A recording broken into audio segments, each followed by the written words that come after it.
So here's another one for you. Why do bad things happen? Thanks. Next one, thanks.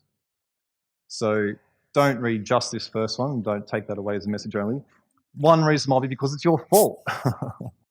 Kind of had it coming in a sense. And, there's lots of Bible verses about this sort of thing. There's a lot of blessings and curses, especially in the Old Testament. But there's even consequences of behavior in the New Testament as well, even since Jesus come, and we know it's clearly about grace.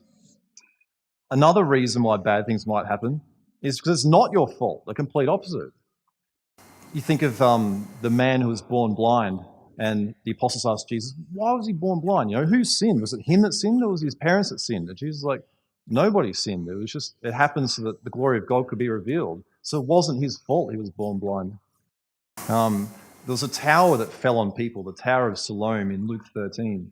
And Jesus said, nobody sinned. It happened. But he did say, look out, that you don't want the same sort of thing to happen to you.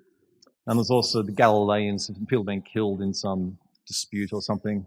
And none of that was because it was their fault. Jesus clearly said that. Another reason bad things might happen, God can use it for good, like the story of Joseph, where his brothers sold him into slavery. And as you mostly know, in Genesis 50, God actually uses that. Joseph comes to power, of course, and ends up saving people from famine and death.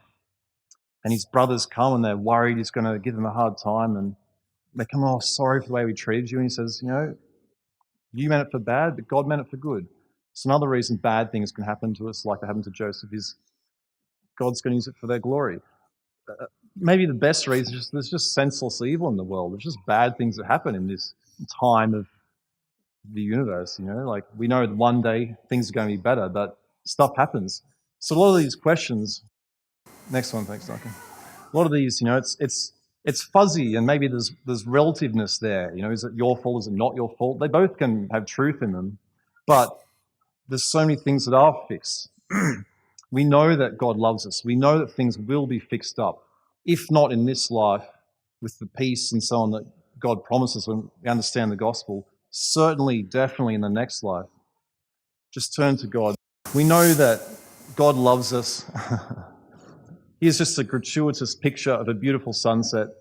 Two little ducks floating on the water. I'm not sure you can see that. It just reminds me of that verse. If God cares for the sparrows, how much more will he care for all of us? And this picture just reminds me of God's beautiful creation. It makes me think of how God has loved us. We know that through Jesus dying for us, but that's the beauty that God has offered us.